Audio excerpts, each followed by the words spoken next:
निलंबित पोलीस अधिकारी रणजित कासले पोलिसांच्या ताब्यात. धनंजय मुंडेंवर केलेल्या आरोपामुळे कासले चर्चेत. पोलिसांकडे पुरावे सादर करणार असल्याचंही केलं स्पष्ट.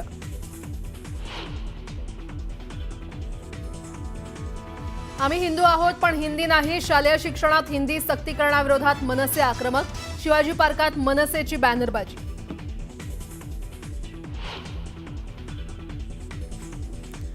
राज ठाकरेंच्या उपस्थितीत आज मनसेची बैठक. मुंबई, पालघर आणि ठाण्यातील नेते आणि सरचिटणीस राहणार उपस्थित. आगामी पालिका निवडणुकीच्या पार्श्वभूमीवर बैठकीला महत्त्व.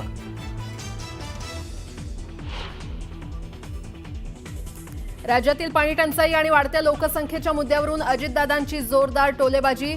जग फार पुढे गेलंय, आपण उगीच भांडत बसतो. अजितदादांच्या भाषणाची जोरदार चर्चा.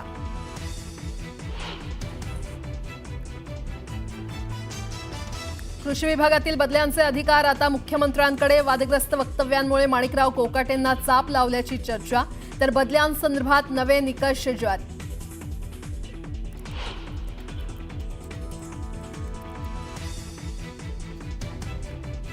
राज्यात सप्टेंबरमध्ये होणार 10,000 पोलिसांची भरती. पुढच्या महिन्यात भरतीबाबत सरकारकडे प्रस्ताव पाठवणार.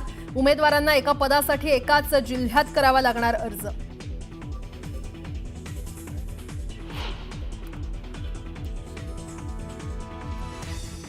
तक्रार केली म्हणून महिला वकिलाला 10 ते 12 पुरुषांनी केली बेदम मारहाण.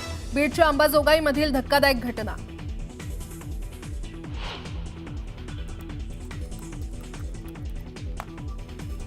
लग्नाच्या वरातीमध्ये किरकोळ कारणावरून 2 गटात तुफान राडा. 6 जण गंभीर जखमी. बुलढाणा जिल्ह्यातील देऊळघाट इथली घटना.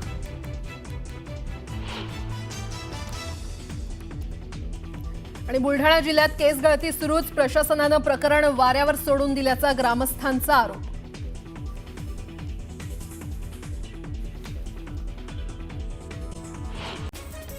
नाशिक जिल्ह्यात एप्रिलच्या मध्यात पाणी टंचाईच्या समस्या तीव्र होत असल्याचं चित्र आहे. जिल्ह्यात ग्रामीण भागात पाण्याचा तुटवडा निर्माण होत असल्याने अखेर प्रशासनाकडून 22 गावं आणि 37 वाड्यांवरती 22 टँकरच्या 34 फेऱ्यांना सुरुवात केली. वेगळी चव आणि रंगासाठी प्रसिद्ध असलेल्या रायगडच्या हापूस आंबा आता घाऊक बाजारामध्ये दाखल झाला असून प्रति डझन 600 रुपयांना त्याची विक्री केली जाते. सध्या तरी या हापूसची चव चाखणं सर्वसामान्यांच्या आवाक्याच्या बाहेर असलं तरी सुद्धा लवकरच त्याचे दर घसरतील असं बागायतदारांनी सांगितलं. सांगली कृषी उत्पन्न बाजार समितीच्या त्रिभाजनास सरकारने तत्वतः मंजुरी दिली आहे. जिल्ह्यामध्ये जत, कवठे महांकाळ आणि कडेगाव तालुक्यात नवीन बाजार समिती सुरू होणार आहे. 3 बाजार समित्या स्वतंत्रपणे अस्तित्वात येणार आहेत. सिंहस्थ कुंभमेळ्याच्या अनुषंगाने त्र्यंबकेश्वरमध्ये प्राधान्याने हाती घ्यायच्या कामांचा प्रस्ताव मंगळवारी शासनाकडे सादर केला जाणार आहे.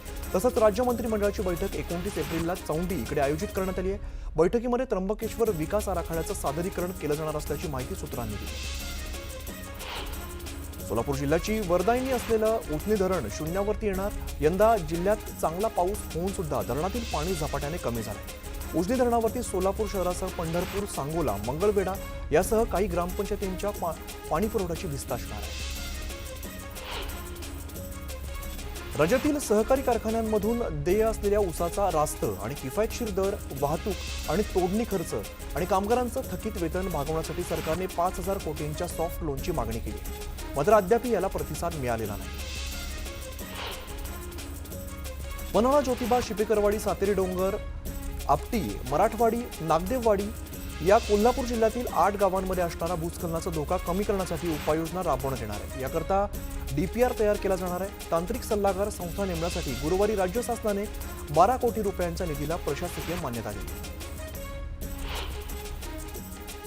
कोल्हापूर महानगरपालिकेत झाडू सफाईचं काम करणाऱ्या काही कर्मचाऱ्यांनी डमी कामगार परस्पर नेमल्याच्या प्रकरणाची चौकशी महापालिकेच्या वरिष्ठ स्तरावरून सुरू झालेली आहे. आठवड्याभरामध्ये याचा अहवाल पालिकेला प्राप्त होणार आहे. हा अहवाल प्राप्त होताच डमी कामगार नेमणाऱ्या मूळ कामगारांवरती कारवाई केली जाणार आहे. राज्यभरात उन्हाचं प्रमाण वाढल्यामुळे नागरिक हैराण झालेत. मालेगावात तापमानात 43 अंशानं ओलांडलेलं आहे. त्यामुळे दुपारच्या सत्रामध्ये रस्त्यांवरती अघोषित संचारबंदी लागू केल्याचं चित्र पाहायला मिळत आहे. आणि अशातच उन्हापासून दिलासा मिळावा यासाठी नागरिक शीतपेयाचा आधार घेत आहेत. 3 महिन्यांपासून टोमॅटोला भाव नसल्यामुळे अनेक शेतकऱ्यांनी शेतातच टोमॅटो सोडलेला आहे. यामुळे शेतकऱ्यांच्या लागवड केलेला खर्च सुद्धा निघत नाहीये. इथल्या भाजीपाला बाजारात सध्या भाज्यांची आवक वाढलेली आहे, त्यामुळे पालेभाज्यांचे दर घसरले. लोकसभा विधानसभा निवडणुका पार पडल्या, मात्र गावातील निवडणुका ठप्प आहेत. त्यामुळे सोलापूर जिल्ह्यातील 1025 ग्रामपंचायतींसाठी 2025 ते 2030 या कालावधीसाठी सरपंचांची आरक्षण सोडत काढण्यात आली.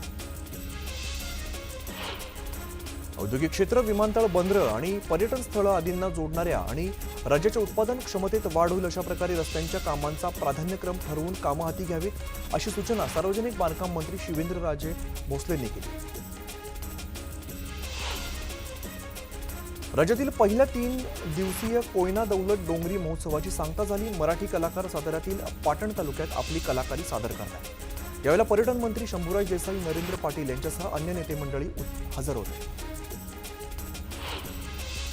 यावल तालुक्यातील डांबुर्णी या गावामध्ये बिबट्याच्या हल्ल्यामध्ये मयत झालेल्या मुलीचा मृत्यू झाला. यावेळेला आमदार चंद्रकांत सोनवणे यांनी पीडित कुटुंबियांची सांत्वनपर भेट घेतली. यावेळेला वनविभागाच्या दुर्लक्षामुळे घटना घडल्याने वनविभाग कर्मचाऱ्यांची चांगलीच कान उघडणी यांनी केली. मालेगावातील 2008 साली झालेल्या बॉम्बस्फोटांशी संबंधित खटल्याचं कामकाज पाहणाऱ्या विशेष न्यायालयाचे न्यायाधीश लाहोटी यांच्या बदलीच्या निर्णयाची अंमलबजावणी उच्च न्यायालयाने 31 ऑगस्टपर्यंत पुढे ढकलली.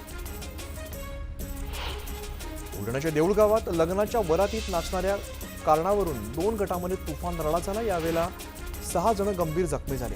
जखमींमध्ये भाजप नेते नंदू डवंगे यांचा सुद्धा समावेश आहे.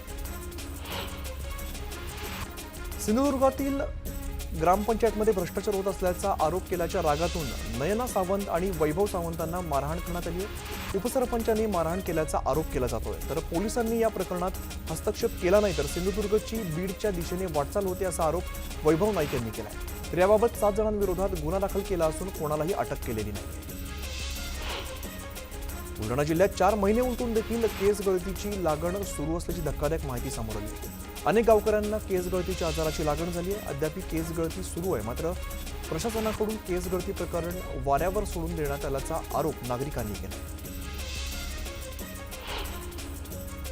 सांगली जिल्ह्यात समाज कल्याण सहाय्यक आयुक्तांना 40,000ची लाच घेताना लाचलुचपत प्रतिबंधात्मक विभागाने रंगेहात पकडले. एका बचत गटाला मिळालेल्या टेंडरचं 8,12,000चं बिल मंजूर केल्याबद्दल 40,000ची लाच मागताना कारवाई करण्यात आली. भिवंडीतील शांतीनगर पोलीस स्टेशन हद्दीत दत्तूनगर भादवड या ठिकाणी एका अज्ञात व्यक्तीची अज्ञात आरोपींनी हत्या केल्याची गुन्ह्याची उकल करण्यात भिवंडी गुन्हे शाखेला यश आलेलं आहे. जळगावच्या कसगाव शिवारातील बांबू शेतात शॉर्ट सर्किटमुळे आग लागली. ही आग इतकी भीषण होती की शिवारातील 5.5 एकरवरील बांबू जळून खाक झाला. यात शेतकऱ्यांचं लाखोंचं नुकसान झालं. पश्चिम रेल्वेवरती आज मेगा ब्लॉक असणार आहे. वसई रोड ते वैतरणा या जलद मार्गावरती ब्लॉक असणार आहे. आज रात्रीपासून उद्या पहाटे अप फास्ट मार्गिका आणि डाऊन फास्ट मार्गिकेवरती ब्लॉक असेल. मध्य रेल्वेवरती छत्रपती शिवाजी महाराज टर्मिनस आणि विद्याविहार स्थानकादरम्यान अप आणि डाऊन धीम्या मार्गावरती मेगा ब्लॉक घेण्यात येणार आहे. ब्लॉक कालावधीमध्ये CSMT वरून सकाळी 10:48 ते दुपारी 3:45 या कालावधीमध्ये सुटणाऱ्या धीम्या मार्गावरील सेवा CSMT आणि विद्याविहार स्थानकादरम्यान डाऊन जलद मार्गावरती वळवल्या जाते. उन्हाळी सुट्टीत रेल्वे स्थानकांवरती मोठी गर्दी होते. या गर्दीवरती नियंत्रण ठेवण्यासाठी मध्य रेल्वेने प्लॅटफॉर्म तिकिटांच्या विक्रीवरती तात्पुरते निर्बंध लागू केले. CSMT, LTT तसंच कल्याण या प्रमुख स्थानकांमध्ये आजपासून 15 मे पर्यंत प्लॅटफॉर्म तिकीट विक्री बंद असणार. अक्षय तृतीयेच्या मुहूर्तावरती नवीन गृहयोजना जाहीर करण्याच्या दृष्टीने सिडकोने चाचपणी सुरू केली. या विभागात शिल्लक घरांसह 12,000 घरांचा समावेश असेल असा अंदाज संबंधित विभागातील सूत्रांनी व्यक्त केला. राज्यातील वाढती लोकसंख्या आणि गुन्ह्यांच्या प्रमाणातील वाढ बघता पोलिसांचं मनुष्यबळ कमी आहे. त्यामुळे येत्या सप्टेंबर महिन्यामध्ये राज्यात पोलीस भरती निघणार आहे. 10,000 पदांसाठी पोलीस भरती असणार असून पोलीस अधीक्षक आयुक्तांसोबत अप्पर पोलीस महासंचालकांची बैठक पार पडली. यावेळेला एकच अर्ज भरण्याचं बंधन असणार आहे. मुंबई पुणे दरम्यानचा रेल्वे प्रवास जलद आणि अडथळा विरहित करण्यासाठी रेल्वेने महत्त्वाकांक्षी पाऊल उचलले. सुमारे 9,000 कोटींपेक्षा अधिक खर्चाची कर्जत ते तळेगाव दरम्यान 4थी आणि 5वी नवी मार्गिका उभारण्यात येणार आहे. या नव्या मार्गिकेमुळे प्रवासाचा कालावधी 20 ते 30 मिनिटांनी कमी होणार आहे. राज्यातील अन्य शहरांच्या तुलनेत मुंबईचा पारा बऱ्यापैकी घसरलेला आहे. गुरुवारी मुंबईचं कमाल तापमान हे 32 अंश सेल्सिअस नोंदवण्यात आलंय.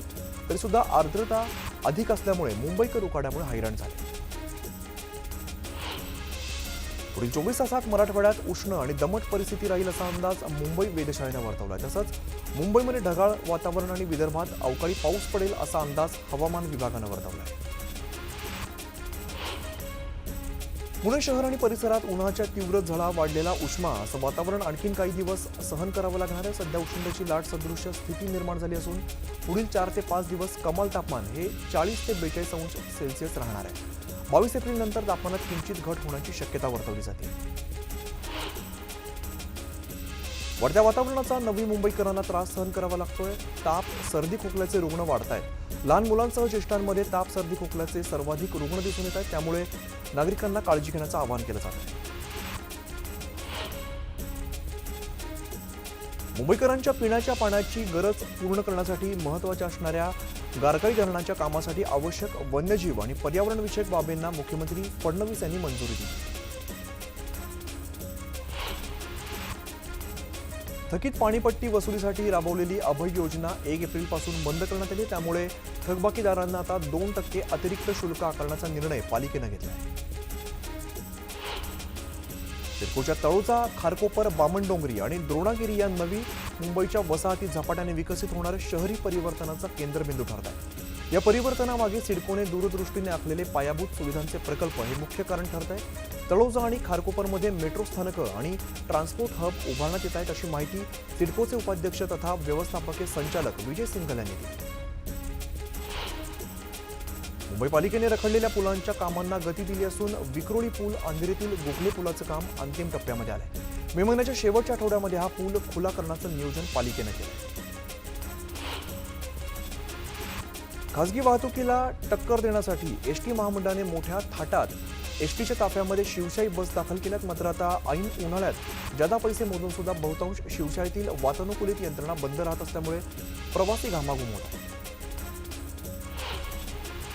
तापमानाचा पारा वाढल्यामुळे मुंबईसह राज्यातील विजेची मागणी उच्चांकी टप्प्यावरती पोहोचली आहे. राज्यभरात गुरुवारी दुपारी विजेची मागणी तब्बल 30,658 मेगावॅट नोंदवण्यात आलेली आहे. यापूर्वी 25 मार्चला 30,561, 10 मार्चला 30,229 मेगावॅट विजेची मागणी नोंदवली.